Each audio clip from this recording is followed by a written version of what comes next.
ഉയരത്തിൽ എഴുന്നള്ളിരിക്കുന്ന ജീവിക്കുന്ന കർത്താവിനെ നോക്കിക്കൊണ്ട് പ്രാർത്ഥിക്കുക.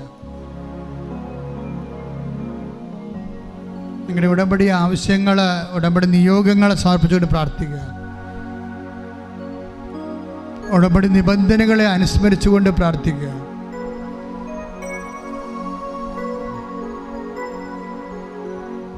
അച്ഛനോട് ചേർന്ന് പ്രാർത്ഥിക്കുക. കർത്താവായ ദൈവമേ, ഉടമ്പടി എടുത്ത എല്ലാ മക്കളെയും പരിശുദ്ധമ്മേ ദൈവമാതാവേ, അമ്മയുടെ മാധ്യസ്ഥനായി ഞങ്ങൾ പുനഃസമർപ്പണം ചെയ്യുന്നു. കർത്താവേ, ഇന്ന് വേദനപ്പെടുന്നവരെ, ഇന്ന് വ്യത്യസ്തമായ ഉത്തരവാദിത്തങ്ങളുള്ളവരെ, ഈ ആഴ്ചയിലെ വ്യത്യസ്തമായ ഉത്തരവാദിത്തമുള്ളവരെ, ബാങ്കിൽ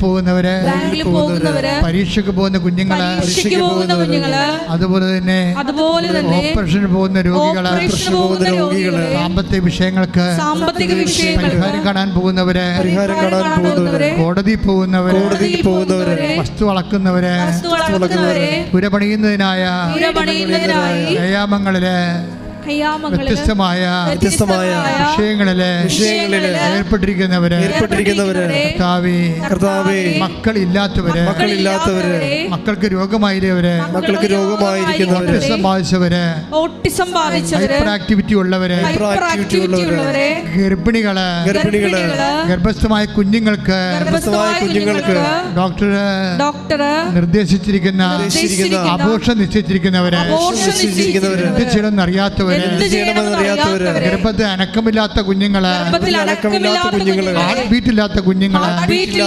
പരിശുദ്ധമ്മ ദേവമാതാവേ ഇപ്പോൾ ഏറ്റെടുക്കണമേ. പിസിഒഡി രോഗികള് ഇപ്പോൾ സ്പർശിക്കണമേ.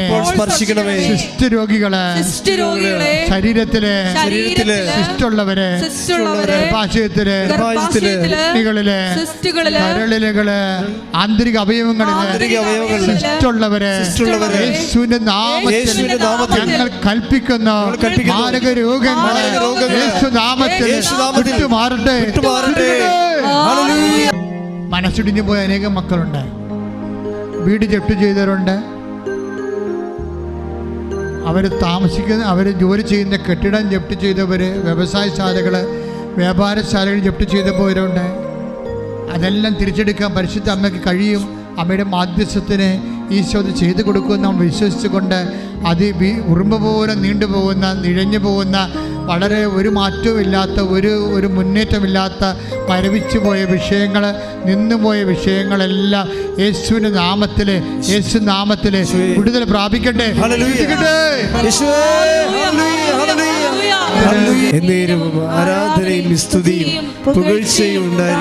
വ്യവസായശാലകൾ നടത്തുന്നവർക്ക് വേണ്ടി പ്രാർത്ഥിക്കുന്ന, വ്യവസായശാല നിന്നുപോയവർക്ക് വേണ്ടി പ്രാർത്ഥിക്കുന്ന, വീട് വിൽക്കാനോ വസ്തു വിൽക്കാനോ ആഗ്രഹം നടക്കാത്തവർക്ക് വേണ്ടി പ്രാർത്ഥിക്കുന്ന, കല്യാണം ഒത്തുവരാത്തവർക്ക് വേണ്ടി പ്രാർത്ഥിക്കുന്ന, മക്കളില്ലാത്തവർക്ക് വേണ്ടി പ്രാർത്ഥിക്കുന്ന, വിദേശ ജോലികളും തീർന്നു പോയവരും, നഷ്ടപ്പെട്ടവരും, നാട്ടിൽ ജോലി ഇല്ലാത്തവരും, പലതരത്തിലുള്ള കുടുംബ കലഹങ്ങളിലും പ്രശ്നങ്ങളിലും കോടതികളിലും, കുടുംബ കോടതികളിലും, വിവാഹ മോചനങ്ങളിലുമൊക്കെ വേദനിക്കുന്നവർക്ക് വേണ്ടി പ്രാർത്ഥിക്കുന്ന മാതാവിൻ്റെ പ്രത്യേകമായ ഇടപെടൽ ഈ മേഖലയെല്ലാം നിറഞ്ഞു നിൽക്കട്ടെ.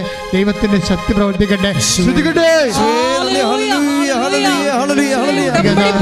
മത്സ്യത്തൊഴിലാളികൾക്ക് വേണ്ടി പ്രാർത്ഥിക്കുന്ന, സാമ്പത്തികമായ കടങ്ങൾ അകപ്പെട്ടുപോയവർക്ക് വേണ്ടി പ്രാർത്ഥിക്കുന്ന, മറ്റു തരത്തിലുള്ള തൊഴിൽ ചെയ്ത് ജീവിക്കുന്നവർക്ക് വേണ്ടി പ്രാർത്ഥിക്കുന്ന, അവിടെ തൊഴിൽ നിന്ന് പോയവർ, തൊഴിലെടുക്കാൻ പാടില്ലാത്തവർ, അപകടപ്പെട്ട് കിടക്കുന്നവർ, രോഗം വന്ന് തൊഴിൽ നിന്ന് പോയവർ, തൊഴിലിൽ മറ്റുള്ളവർ കൈയടത്തിയിരിക്കുന്നവർ, ജീവിക്കാൻ മാർഗമില്ലാതെ വേദനിച്ച് നട്ടം തിരിയുന്നവർ ദൈവികമായ കൃപ ലഭിക്കാൻ വേണ്ടി ശ്രദ്ധിക്കട്ടെ.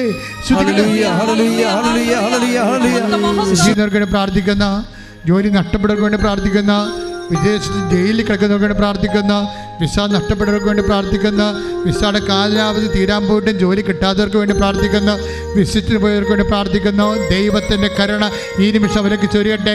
ദൈവത്തിൻ്റെ കൃപയാൽ സാക്ഷ്യം പറയാൻ അവരെ സഹായിക്കട്ടെ. പരിശുദ്ധ അമ്മ ദേവമാതാവ് അവരെ കണ്ണുനീര് ഏറ്റെടുക്കട്ടെ. ശ്രുതിക്കട്ടെ.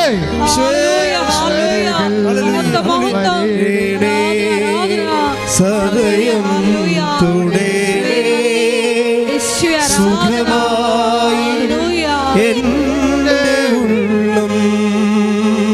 ഹൃദയരോഗികൾക്ക് വേണ്ടി പ്രാർത്ഥിക്കുന്ന, കരരോഗികൾക്ക് വേണ്ടി പ്രാർത്ഥിക്കുന്ന, പാങ്ക്രിയാസ് രോഗികൾക്ക് വേണ്ടി പ്രാർത്ഥിക്കുന്ന, സ്പോണ്ടിലോസിസ്റ്റുകൾക്ക് വേണ്ടി പ്രാർത്ഥിക്കുന്ന, സ്പൈനൽ കോഡിന് വേണ്ടി പ്രാർത്ഥിക്കുന്ന, തലയിലെ രക്തം കട്ടുപിടിക്കുന്നവർക്ക് വേണ്ടി പ്രാർത്ഥിക്കുന്ന, വാൽവ് ദ്രവിച്ചവർക്ക് വേണ്ടി പ്രാർത്ഥിക്കുന്ന, വാൽവ് ബ്ലോക്കാർക്ക് വേണ്ടി പ്രാർത്ഥിക്കുന്ന, യേശു ക്രിസ്തുവിന്റെ ഉന്നതമായ നാമത്തിൽ മാരക രോഗങ്ങൾ മാറിപ്പോട്ട് കൈകൾ കൂപ്പി ഭക്തിയോടെ മൗനമായി പ്രാർത്ഥിക്കുക. അച്ഛൻ എൻ്റെ കാര്യം പറഞ്ഞില്ലല്ലോ എന്ന് ആരെങ്കിലും ഓർത്തിട്ടുണ്ടെങ്കിൽ അതിപ്പോൾ അതിനുവേണ്ടി പ്രാർത്ഥിക്കേണ്ട സമയമാണ്. വയറ് നിറഞ്ഞവർ, വയറ് മെത്തിപ്പോയവർ, വയറിൽ വെള്ളം നിറയുന്നവർ കരൾ രോഗികളാണ്. അവർ കർത്താവ് സുഖപ്പെടുത്തുന്ന സന്ദേശമുണ്ട്. മൂക്കിൽ ദശ വളരുന്നവരും, മൂക്ക് വിടർന്നു വരുന്നവരും, മൂക്ക് അറ്റം വിടർന്നിരിക്കുന്നു, അകത്ത് ചുരുങ്ങിയിരിക്കുന്ന ആ വ്യക്തിയെ കർത്താവ് സുഖപ്പെടുന്നതായി കാണിക്കുന്നതാണ്. അതുപോലെ മുടികൾ കൊഴിഞ്ഞു പോകുന്നവർ, പിരികം വരെ കൊഴിഞ്ഞു പോകുന്നവർ, കണ്ണിൻ്റെ കാഴ്ച മങ്ങുന്നവരെ കർത്താവ് തൊട്ട് സുഖപ്പെടുത്തുന്നുണ്ട്.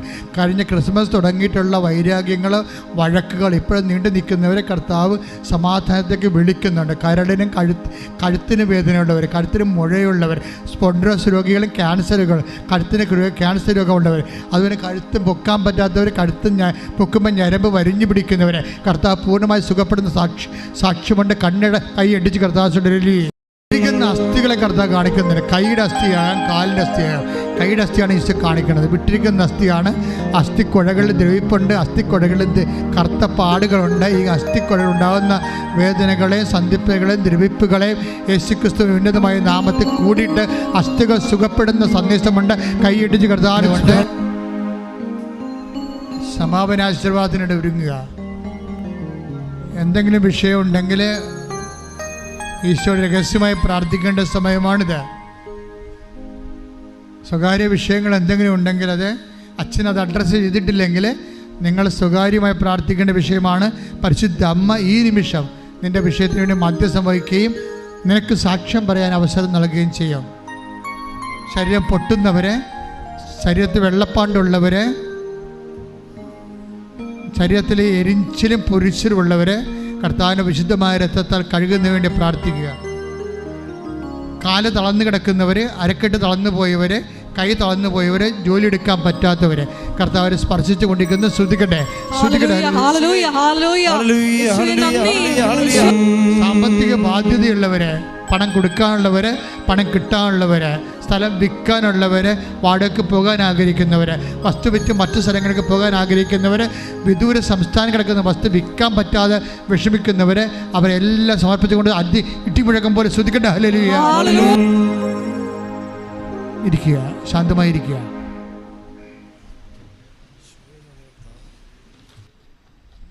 സമാപന ആശീർവാദമാണ്.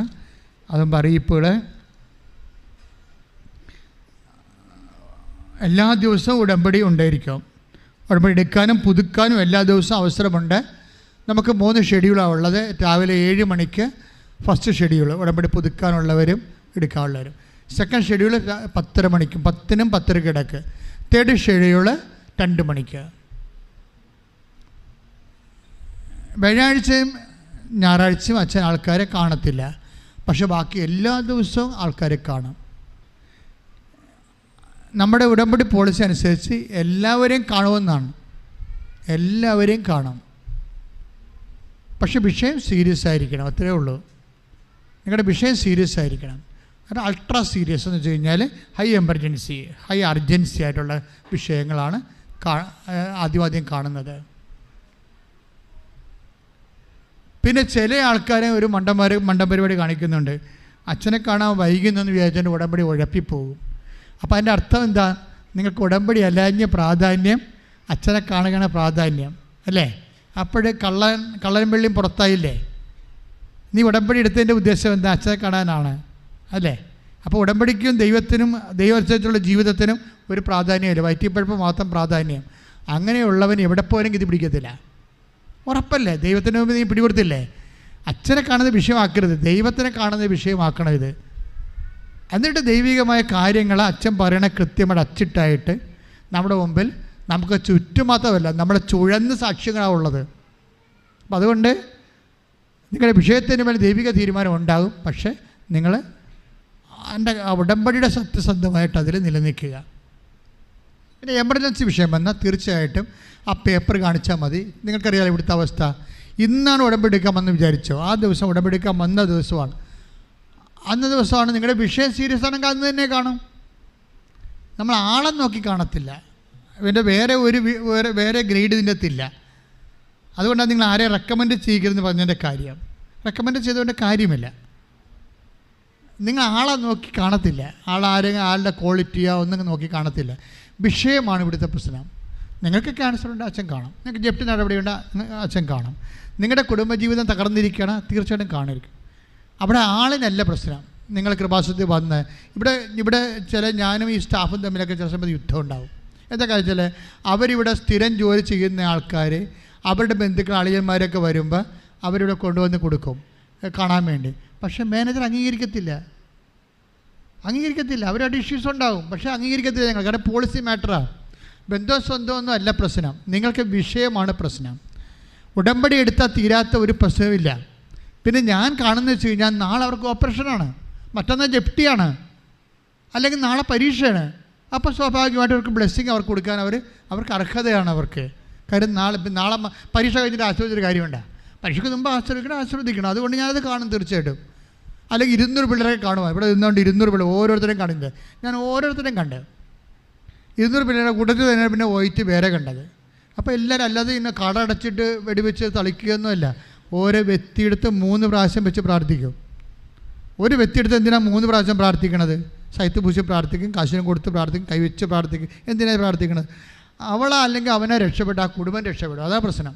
കുടുംബം രക്ഷപ്പെടാൻ നമ്മൾ ഇത്രയും നാൾ അധ്വാനിച്ച് മാതാപിതാക്കൾ കണ്ണീരിട്ടതും ഉറക്കം നിന്നതിനൊക്കെ ഒരു വില ഉണ്ടാകത്തില്ലേ?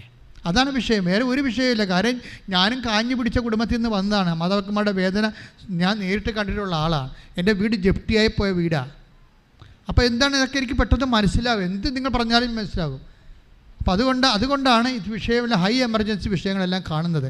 ഞാൻ കണ്ടു കഴിഞ്ഞാൽ നിങ്ങൾക്ക് അറിയാവില്ല, അമ്മ അത് അംഗീകരിക്കുക, സാക്ഷ്യം കേട്ടാൽ മനസ്സിലാകും. പക്ഷേ നിങ്ങളതിൻ്റെ അകത്ത് ഉടായ്പ് കാണിച്ച് ആരെങ്കിലും ബന്ധമോ സ്വന്തമൊക്കെ കാണിച്ചിട്ട് ആരെങ്കിലും വഴി കയറി വരാൻ നോക്കരുത്. ദൈവം നിങ്ങൾ ആരെ റെക്കമെൻഡ് ചെയ്താലും തീരുമാനിക്കേണ്ടത് ദൈവമല്ലേ. അപ്പോൾ ഉടമ്പടി വൃത്തിയായിട്ട് എടുക്കുന്നവരാരും തിരക്ക് കൂട്ടത്തില്ല. അവർ പറയും ഇത് 5 കൊല്ലം ഉടമ്പടി എടുത്തിട്ട് ഇന്നൊരു അച്ഛൻ കാണാത്ത ആൾക്കാരില്ലേ. 5 കൊല്ലം ഉടമ്പടി എടുത്തിട്ട് അവരുടെ കയ്യിരിക്കുന്ന ഇത് സിൽവർ ഗ്രേ ഉടമ്പടിയാണ്. അച്ഛനെ കാണാമെന്ന് മാനേജർ ചോദിക്കും. വേണ്ട, കർത്താവ് ഞങ്ങളെ കാണുന്നുണ്ട്, പിന്നെ എന്തിനാ അച്ഛനെ കാണുന്നത്? അതാണ് സംഭവം. അച്ഛനെ കാണുമെന്ന് പറയണത് പൊട്ട ക്രിസ്ത്യാനിയാണ് ശരിക്കും.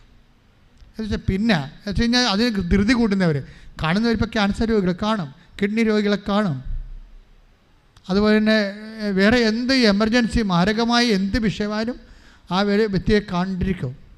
അപ്പം അതുകൊണ്ട് അത് രാവിലെയും വൈകിട്ടും കാണും, ഉച്ചകഴിഞ്ഞും കാണും.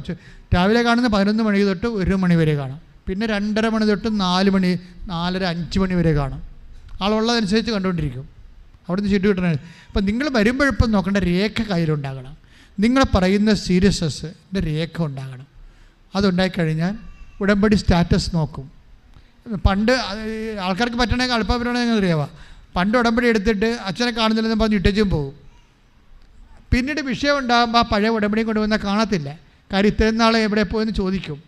അപ്പോൾ എന്ത് ചെയ്യും? നിങ്ങളിപ്പോൾ ഉടമ്പടി പുതുക്കാൻ പറയും. പണ്ട് ഉടമ്പടിയിൽ ബ്രേക്ക് വന്ന ക്യാൻസലാക്കി കളയാറ്. ഇപ്പം ക്യാൻസലാക്കത്തില്ല.